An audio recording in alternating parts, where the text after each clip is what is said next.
Dar cam așa arată tuk-tuk-ul meu, pe care îl conduc eu. Vrem să vă arătăm ceva foarte frumos în camera. Ia uite ce avem noi, ce vedem fix de la balcon. Ce se bucură! Cine conduce tuk-tuk-ul? Cine conduce tuk-tuk-ul? Mai puțin, că n-avem unde. Aoleu, mai sunt și șopurile. S-a oprit. Toate lichidele mele au rămas împachetate în aeroport la București. Te uiți la mine? Ha. Wow, dă-te la apa!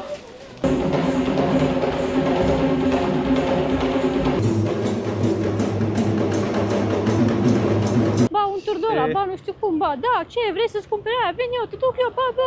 Nu știu dacă ei erau măscăricii sau nu erau măscăricii.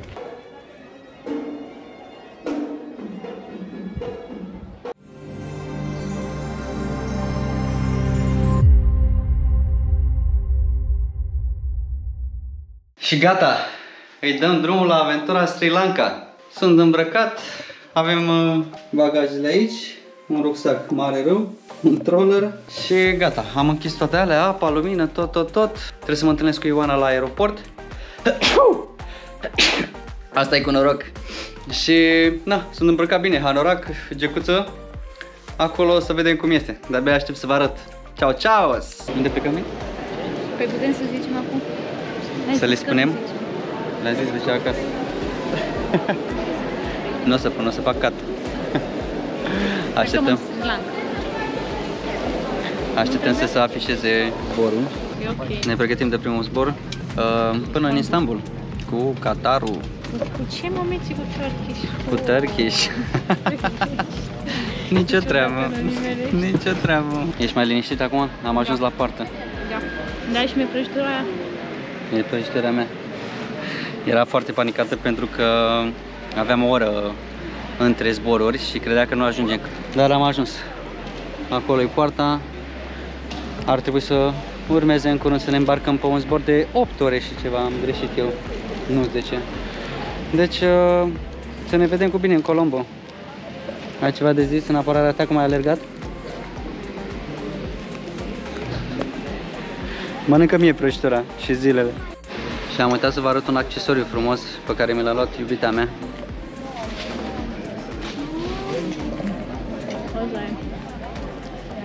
Nu e la accesoriu. Mi-a luat borsetă. N-am mai purtat borsetă de mult. El care acum o săptămână râdea de toată lumea.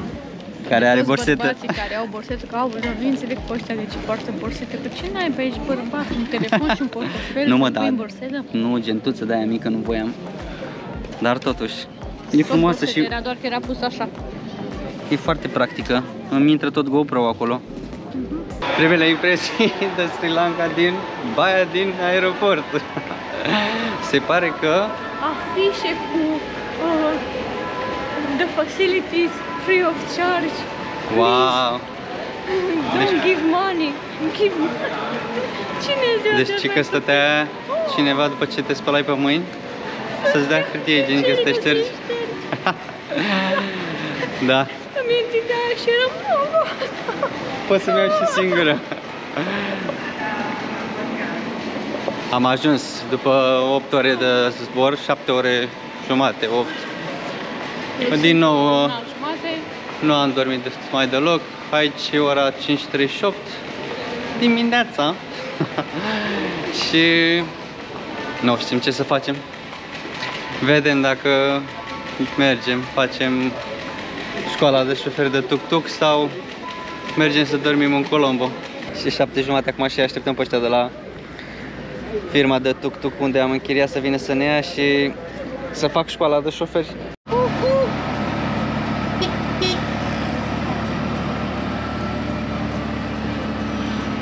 O să te întinzi și să implementezi aici în față.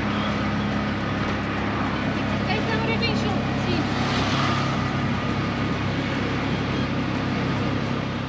Și ca să vă facem un scurt rezumat cum am ajuns direct în tuk-tuk, ne-au luat cei de la Tuk-Tuk Rental, ne-au dus la sediul lor, a trebuit să completăm niște acte, ne-a prezentat tuk-tuk-ul, ne-a arătat cum se pornește, de unde se verifică uleiul și mai multe manevre, de unde să verificăm tot felul de lucruri la el. Pe urmă a urmat o simplă școală de șofer, ca să spun așa. Instructorul a venit cu noi, mai eram cu încă un băiat și a venit cu noi, ne-a pus să o băgăm într-a întâia, într-a doua, de mai multe ori să ne obișnuim cu vitezele astea și pe urmă am trecut la niște străduțe cu mai mult trafic față de primele unde am exersat viteza întâia și a doua și chiar am mers și cu a treia și a patra prin oraș. A văzut că suntem ok și ne-a dat tuk-tuk-ul pe mână și ne-a urat drum bun. Cine conduce tuk-tuk-ul? Cine conduce tuk-tuk-ul? Dă-i drumul, dă-i drumul. Nu, Miți, că nu ești încă pregătit. Da, mă, ce e la acolo, bat? Da. Nu ești încă pregătit să conduci tuk-tuk-ul și să filmezi. Și unde fac, mă? Pe ce bună? Mai puțin, că n-avem unde. Aoleu, mai sunt și șopurile. Da, s-a oprit. Mai că sunt șopurile.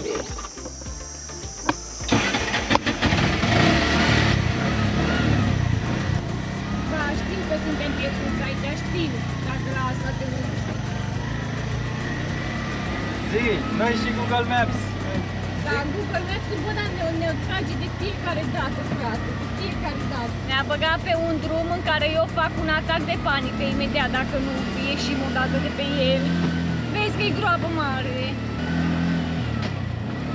Ce să ai, mă, două mașini pe aici, că abia avem noi doi.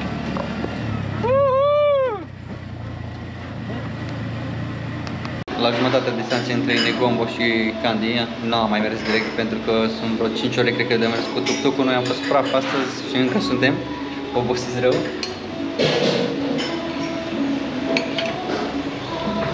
A se vede. Și... Se nota că nu am balsamul. Apropo, biletul pe astea. Păi, mi se părea că am rucsacul foarte gol și că îmi lipsește ceva și tot drumul i-am zis lui Miții că îmi lipsește ceva din ghiozane. Ți se pare ție? Cum am lăsat bagajul la cală. Și când am ajuns și am dat de țânțari, am pus să scos soluția de țânțari, ia soluția de unde noi. Toate lichidele mele au rămas împachetate în aeroport la București. Nu știu cum, nu le știu. Și nu am nimic.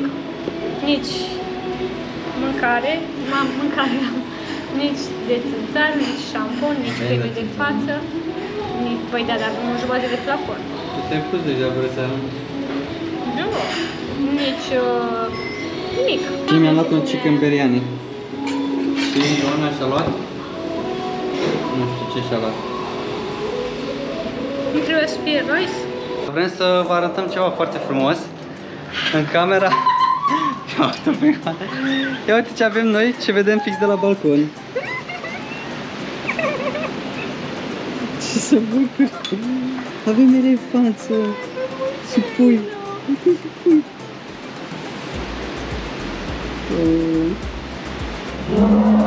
Wow! Mamă, e ăsta mare, mă. Wow! Ce să zic? A meritat oboseala, n-a meritat, nu știm, dar suntem aici acum și vedem în sălbăticie, în fața camerei noastre. Ce tare e!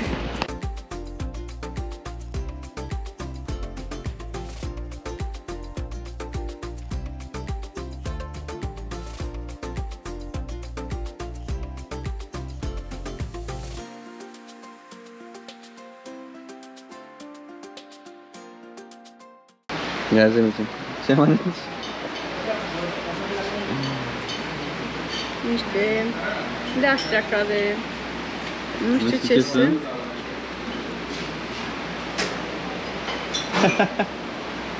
Mama e picantă. Thank you. Și mi-a luat omletă. Da, nu știm ce să mâncăm. Am venit la hotelul ăsta cu elefanți cu orfelinat. Ia uitați. Astăzi au venit, le dă drumul, ei stau efectiv într-un orfelinat de elefanți și le dau drumul să vină aici să îmbăieze, să bea apă, în funcție de orarul fiecăruia. Acum au venit unii care au niște probleme la piciorușe sau na, sunt mai bolnavi și mai târziu le dă drumul la alții. Ia zi, Miții, la ce te uiți acolo? Elefanți. Uite-l pe ăla micuț.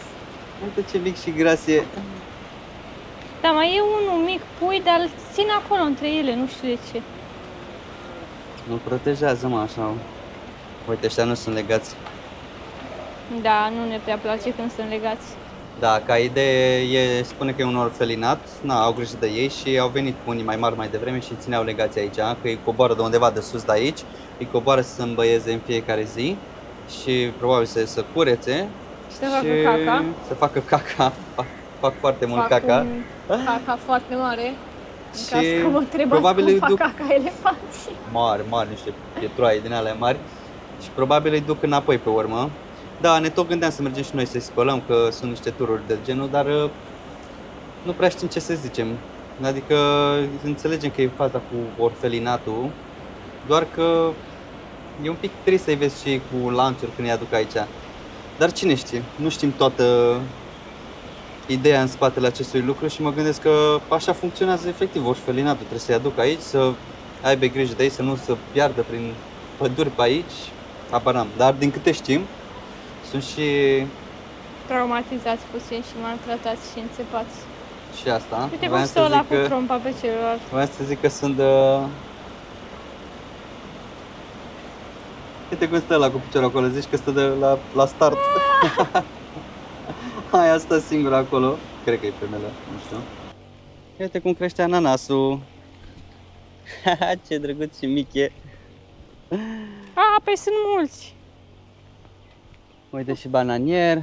Uite, sunt mulți ananași. Și peste tot. Uite și aceea un ananas. Da, aici suntem în curte la hotelul unde stăm. Sunt și mulți pitoni. Mițilina deja e cald. Da, aseară eram cu tipul de la recepție și am zis să mergem să ne plimbăm un pic. Și ne-a arătat să mergem aici, în grădina asta cum ar veni. Și că da, să nu vă aventurați în junglă, că mai vin pitoni de acolo. Și eram, ok, haide că nu mai mergem, ne întoarcem. Și acum ne pregătim să mergem spre Kandy, care e al doilea oraș ca mărime, dacă nu mă înșel, din Sri Lanka, unde a fost și capitala mai de mult. O să fie un drum de vreo 2 ore și ne-am luat acolo 2 zile să explorăm și o să vă zicem mai mult pe drum. Uite, mango, ia uite ce pom mare de mango, ce frumos atârnă. Asta e tuk-tuk-ul pe care l-am luat, o să vă fac eu un tur într-o zi, dimineața eventual, când e mai răcoare. Dar cam așa arată tuk-tuk-ul Da. meu, pe care îl conduc eu. Și Care Mițelina nu stă prea- acolo, eu stau aici. Tu ți-ai dat drumul la ăla? Da. Așa, zi. Care nu prea intră în a doua. Poftim? Nu prea intră în viteza a doua, nu? Poate nu știu, o să îl bag în viteză. Cam așa arată. Uite, butoane, chestii acolo, dar o fac eu un tur. Am plecat acum de la hotel când vreau să facem check-out-ul. Ce vedem, Miții? Elefanții când trec din nou. Uite-i, bă! Vrei să fac poză? Da. Nu știu ce să zic. Hai, vină cu aici. No. Aha. No. Te uiți la mine? Hai. Wow, dă-te la apă! Mamă, ce mari sunt!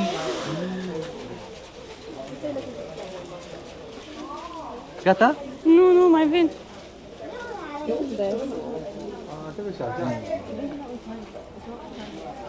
Uite, păsați pe cozi. Bă, micuțule, bă, pufosule, ce spini are! Nu vede spiniți, e păr. N-are măgajele? Nu vede la nimeni. Wow, ce mari sunt! So beautiful! Uite că la asta! Deci am plecat de la hotel și acum mergem spre Kandy. Mie mi se pare foarte interesant totul. Se întâmplă multe lucruri, atât de trafic cât și la lume, așa. Acum trebuie să nu depășim pe trecerea de pietoni, totuși. Să așteptăm un pic. Păi, domn Vit, trebuie să arăți aici cum schimb eu vitezele. Avem aici GPS-ul, turometrul ăsta, kilometrajul și acolo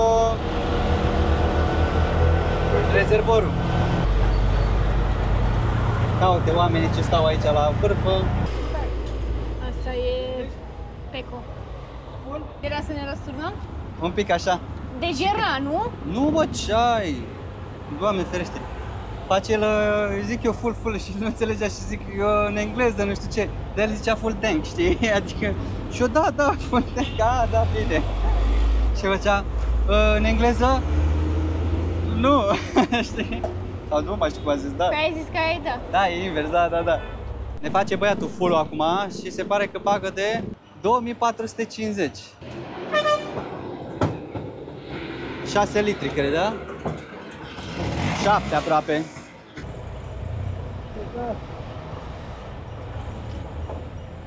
Așa, linge-te pe degete. Am crezut că numai românii noștri se ling pe degete când numără banii. Universal valabil. Dacă vă place haosul de aici, ia uite, muzică, stânga-dreapta, magazine, filmează și în dreapta.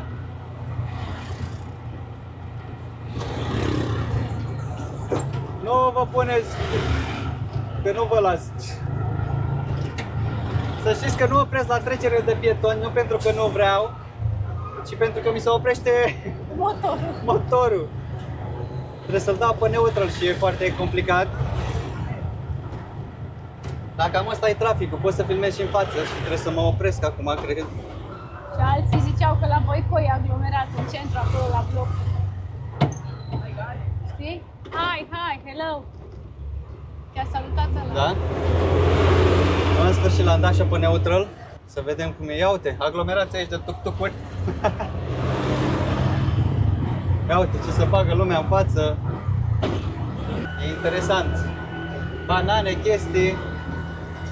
Rozuri și niște pui fără piele. Eu nu înțeleg de ce iau piele, adică Dă-și mie să o grămadă de saloane. Nu-ți dau acum aglomerație. Dă să mă văd eu.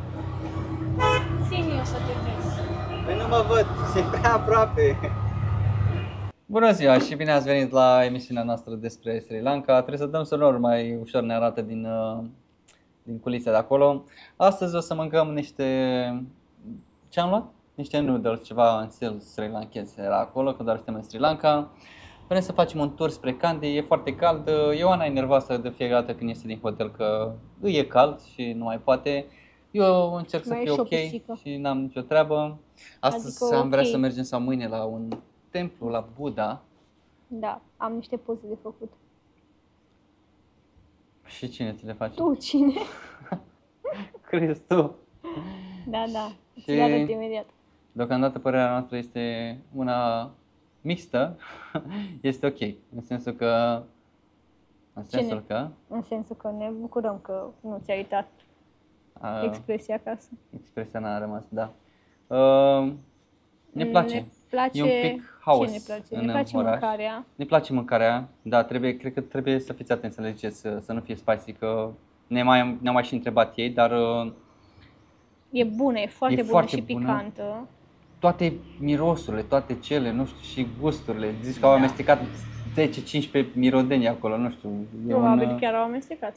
E un, cum îi zice, din un izvor, o avalanșă de gusturi, de papilele noastre gustative. Și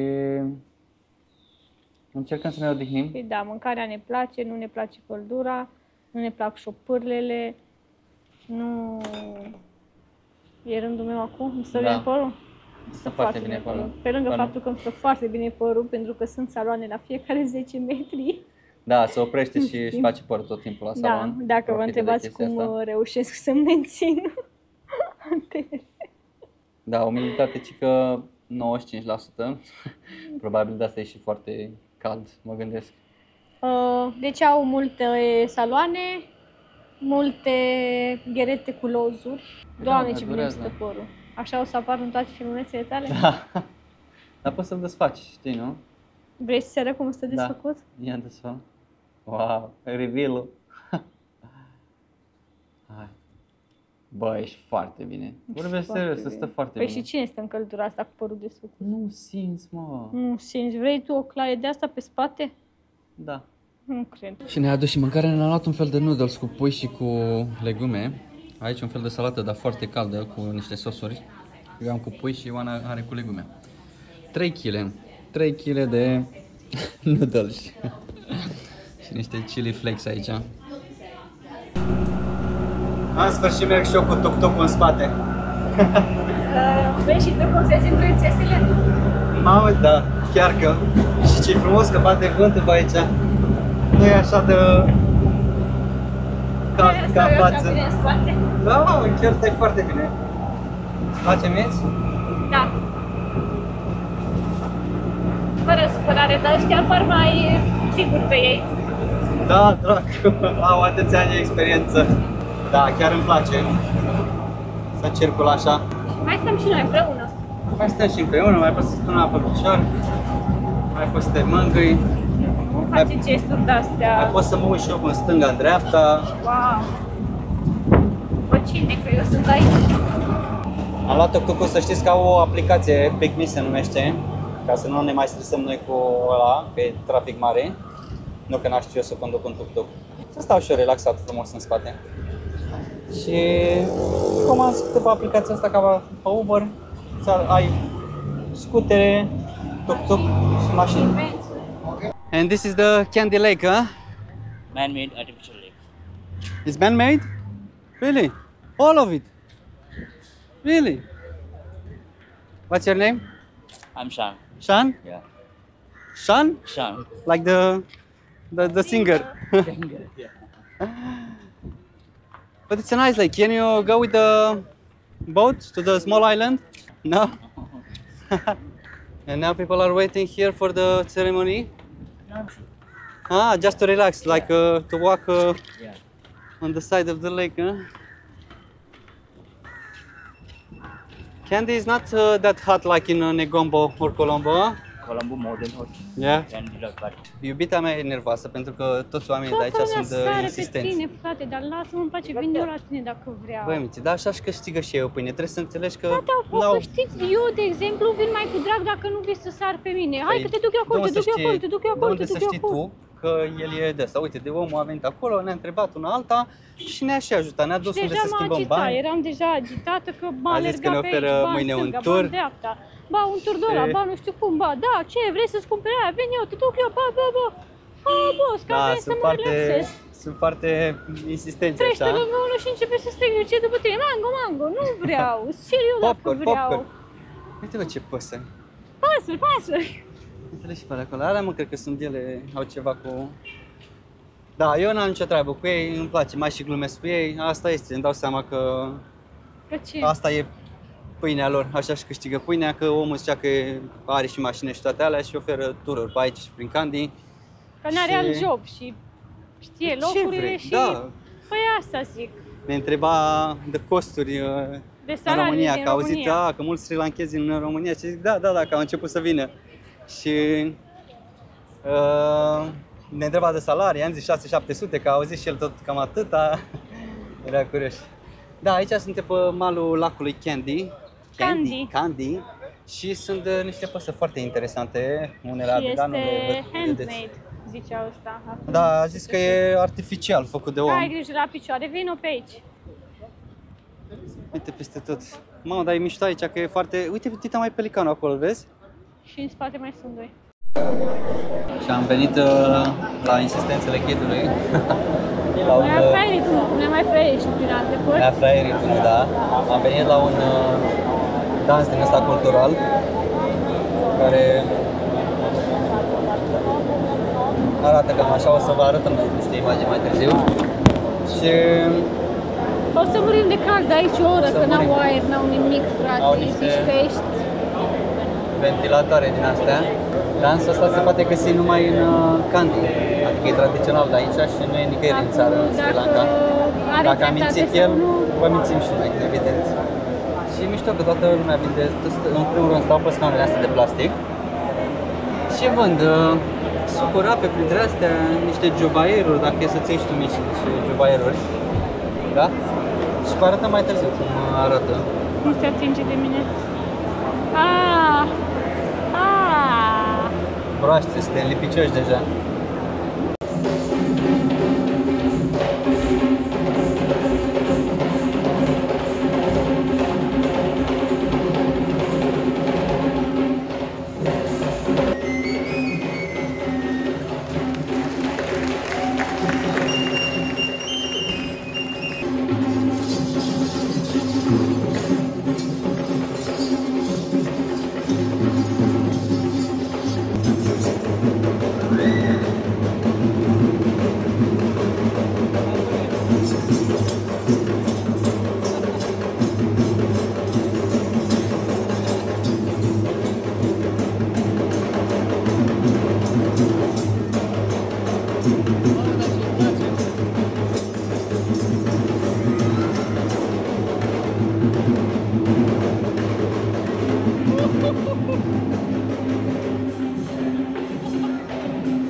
Ia zi, iubita mea, cum ți-a părut dansul? Dansurile? Au fost mai multe? 11 la număr. Doamne ferește! Știi ce aveam la un moment dat impresia? Că nu știu dacă ei erau măscăricii sau nu erau măscăricii. De ce? Pentru că aveam impresia că hai să sărim, să ne măscărim puțin și să îi fraierim pe ăștia să dea niște bani. Mie nu se părea că e nimic organizat acolo, pur și simplu oamenii săreau. Hai mă, că erau dansurile lor tradiționale, au fost 11 dansuri diferite, îmbrăcați diferit. Uite-l pe Buddha. La ăla o să mergem mâine, e un pod acolo. Ce faci? Rață mută. Mută sau mutantă. Poate te scuipă.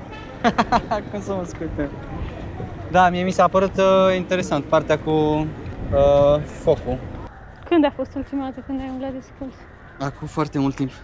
Și ne-am descălțat și acum intrăm în templul lui... Hai că preiau eu, Bogdan. Sri Dalada Maligava, cunoscut ca templul relicvei dintelui sacru. Este un templu budist din Kandy, situat în complexul Palatului Regal al fostului regat Kandy, care adăpostește relicva dintelui lui Buddha. Dintre cele mai vechi timpuri, relicva a jucat un rol important în politica locală, deoarece se crede că oricine deține relicva, deține guvernarea țării. Iar acest templu este un sit al patrimoniului mondial, în principal datorită relicvei, zic eu. Uite, ăștia în față. Uite, și-a pus și sarong din ăla. Uite, cu stăpâna. Da, domnul de acolo și-a sunat familia și roagă familia la telefon.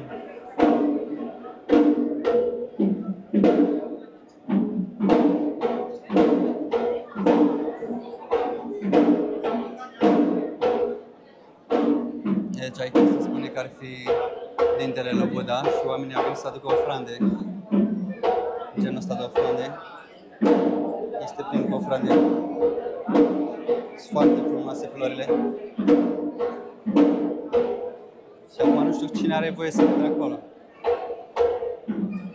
Și cam așa ne-am petrecut noi noaptea noastră de înviere. Un pic altfel față de ce am fost obișnuiți până acum, dar pot să spun că a fost o atmosferă diferită, specială chiar și după cum vedeți, chiar dacă nu am petrecut în stilul nostru la biserică, am fost la acest templu și ne-a dat o energie frumoasă, pot să spun. Chiar s-a simțit ceva acolo.